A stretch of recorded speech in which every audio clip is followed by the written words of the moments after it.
Have you ever heard of the Little Grand Canyon? Well, me neither. Not until my friend told me to go and visit it on my trip to southern Utah.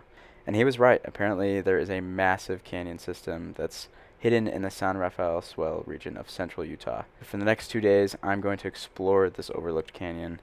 We're going to camp on the rim.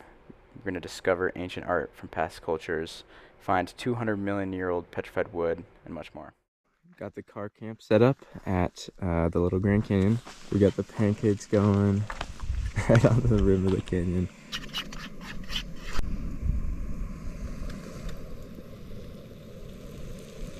First attempt at flipping. Okay. Hey, that's pretty good.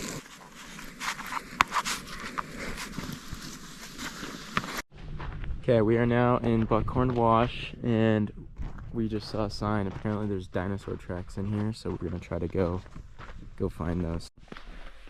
So it took a little bit of searching. I eventually found the dinosaur track. I thought this was a campfire ring, but it's actually just circling the dinosaur track. So yeah, there is the dinosaur track. Looks like a large theropod, maybe a Allosaurus or something, but pretty cool. So Martha and I just discovered a very, very cool pictograph panel, or sorry, petroglyph. I always say the wrong one. That I had no idea was here. I guess there are some pictographs as well, though I don't know if those are the same thing. I knew there was the one panel, the very famous panel in the Little Grand Canyon, but I had no idea this one existed. And this one's honestly very cool. There are a bunch of mountain goats or some sort of goat or sheep. And then also something I've never seen before is there is like deer with antlers. I've never seen antlers in a petroglyph before, which is just so cool. Here's a quick close-up of that deer I was talking about with the antlers. Super cool. Absolutely awesome. Here's these little guys. Little like checkerboard right there, or a ladder maybe. And we got these fellas, and just a bunch of stuff. So cool, like trees or some sort.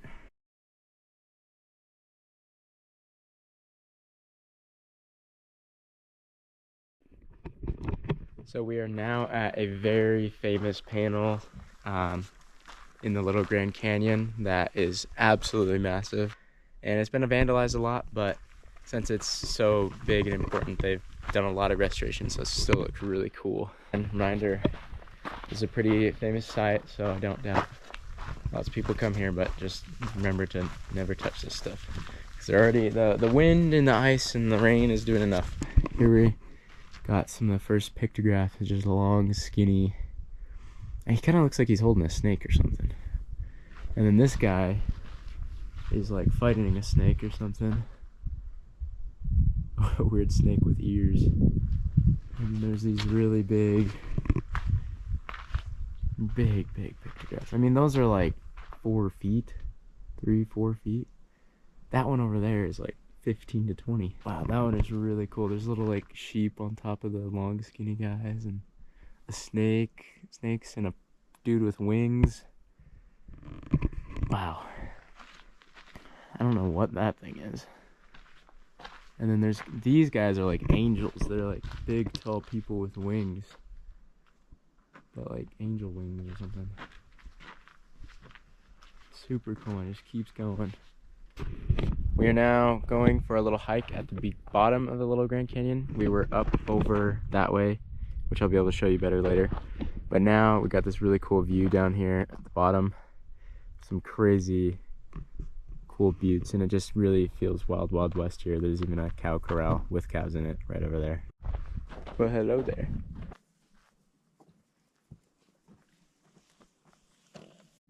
So we've gotten farther up the canyon, and behind me is it looks like an old abandoned homestead that they built right below this huge, absolutely massive boulder.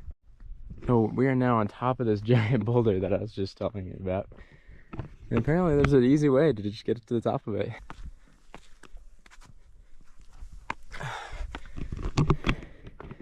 Wow, that is, we are high up. There's the post I was just showing you. That's funny. There's a trail we've been walking on. It's just an old cow trail. There's actually cows over there.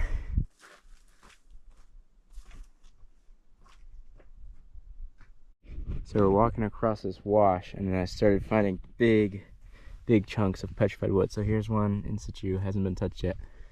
And if I pull it up, you can see it's got that tree shape. There's the kind of bark, and can't see the lines on this one too well, but over on this one you can see some of the tree rings right here. There's the core, and then the outside of these, and it seems like those are coming from a big tree that is in this wash.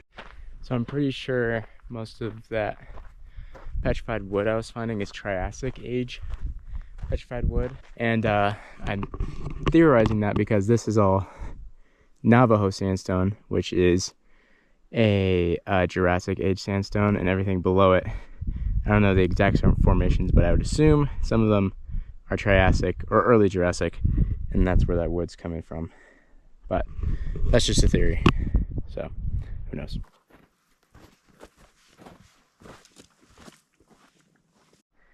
I love it when the cactuses grow out of the rocks like this and the little bulbs.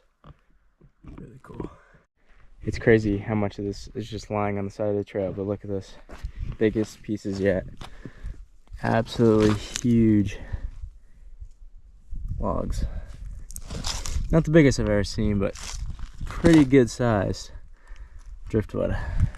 Driftwood. Let's see that piece I saw first. This one's got some really cool banding in it, and you can see the bark here really well. Super cool.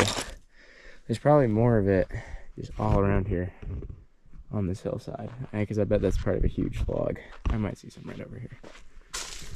Yep. Wow. There's more. Even better banding. That's cool. Nice big piece there. Probably came from up on that hillside and eroded out, and it's getting washed down gradually. Oh my god. That's exactly what I just said. There's a giant piece getting eroded out. I don't know if you guys can see that very well, but that is a huge piece of petrified wood. I mean, foot in diameter at least. Just eroding out of this hillside. That is so cool. I've never seen a piece in the wall like that. Man, I wish I could see how big that is. That's why whenever you find a piece sitting by the side of the trail, you always investigate uphill, because you never know what's going to be waiting right around the corner.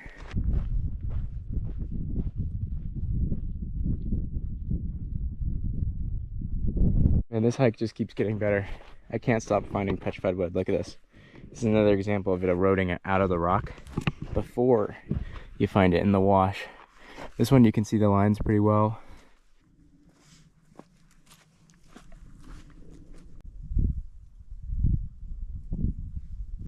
There's this one. Oh, you can see the knot in that one. So you can see where a branch came out. And going up further, got this. Bunch more laying here. Pretty nice piece. And then the Holy Grail. Absolute beast. Oh, it's got more of those knots in it. Interesting.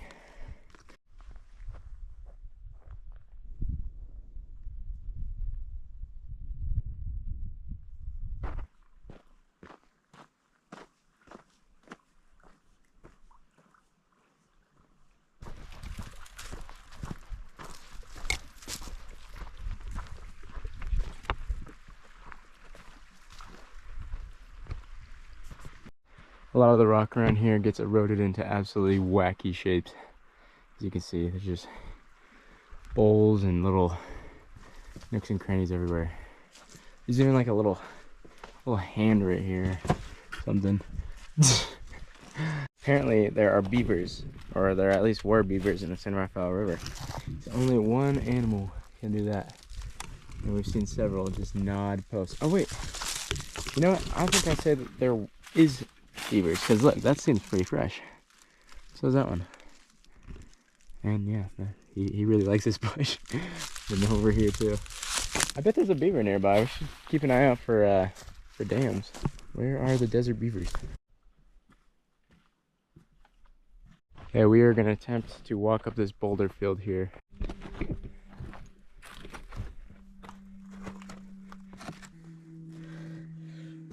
So we made it up here.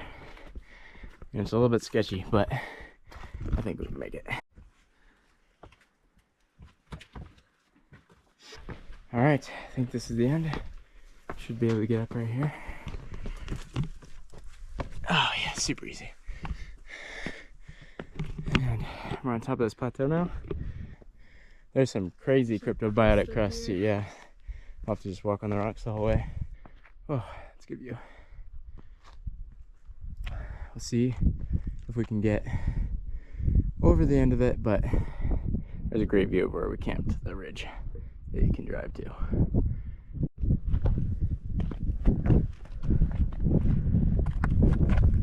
Alright, one more time just for the fun shot so you can see how far down it is. I think that's probably about 100 feet at least.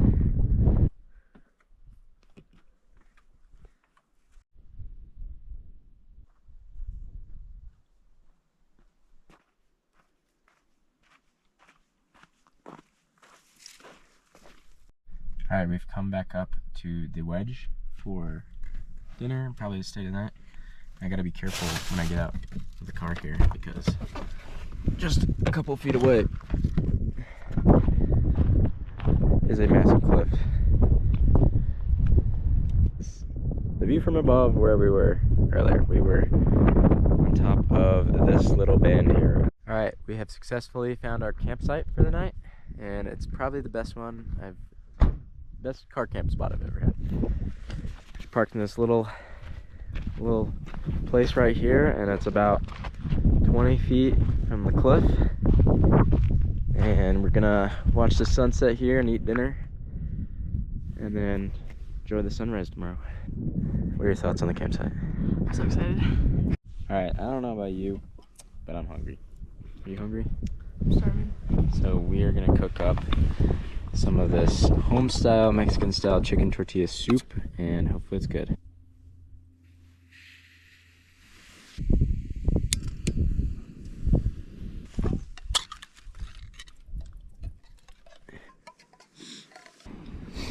Got some nice soup in here, and I also forgot to mention we got Ritz crackers, so fine dining.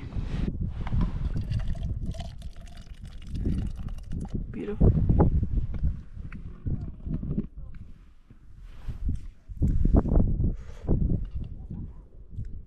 It's pretty fire.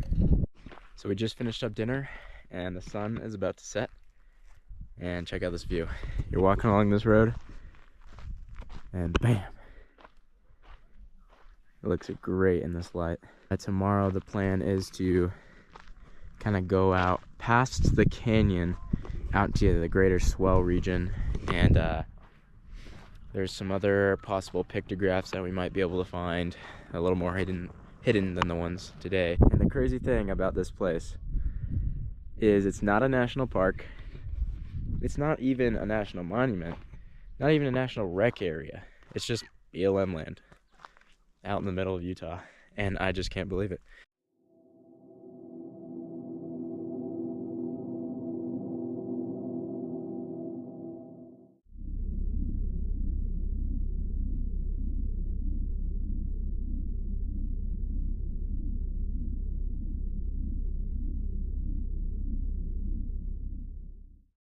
Well, after a good night's sleep on the rim of the canyon here and waking up to this beautiful sunrise, we are headed back down through Buckhorn Wash, and we're gonna go explore some of the other areas besides the Little Grand Canyon.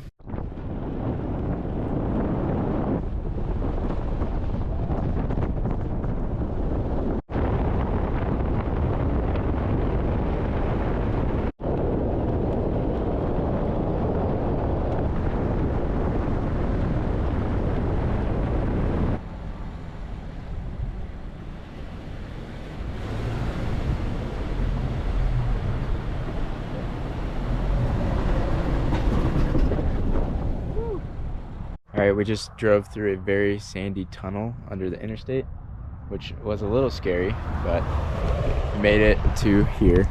And anyway, now we are gonna go hunting for a very cool pictograph, but honestly don't know exactly where it is, so we're just gonna be searching in these cliffs over here.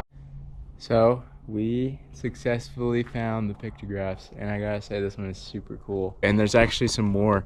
I thought there was only one pictograph here, but there's actually another one next to it that I didn't know about, so that's always exciting. But here is the pictograph. We definitely did not come at the proper lighting for this guy. I think it's best when the sun is down and everything's shaded, but it's still super cool. You can see that it's in very, very good condition, probably because it's hard to get up there to vandalize it. I've seen many pictures of that other one, but this guy is really cool. The only reason this one is not as good looking is because there's like sand running down from water coming down this cliff, and I think it's covered up. I think there was more to it, so that's kind of a shame that they put it there. But at least the other one has survived. But I mean, this one's still super cool. He's got like a spiral on his chest. This guy's got big eyes, and there's definitely more to it. That's too bad. Thank God that one barely dodged all that sediment coming down. I was just trying to get some good photos of it. There's actually a very famous shot of this one, because when you're walking up to it, you can frame it right between this juniper tree. You probably can't see it too well in the video, but the pictograph is right between the tree there, and you can get a really cool shot of it. So that is super cool. Well, after searching around the area more, I can say that there's at least no other obvious pictographs really close to these, but that's fine. And I'm not sure what culture painted these. I don't think it was a Fremont. Honestly, I have no idea, so I can't speak for when these were first created and what culture they represent. After the trip, I think I can strongly say that the Little Grand Canyon and the San Rafael Swell region in general is definitely deserving of a national park title. Maybe it shouldn't be a national park, but I think it definitely could be one. And it's just a great place to recreate. So overall, I really enjoyed this place, and I think if you're tired of the crowds in Utah's national parks, you should definitely go check it out.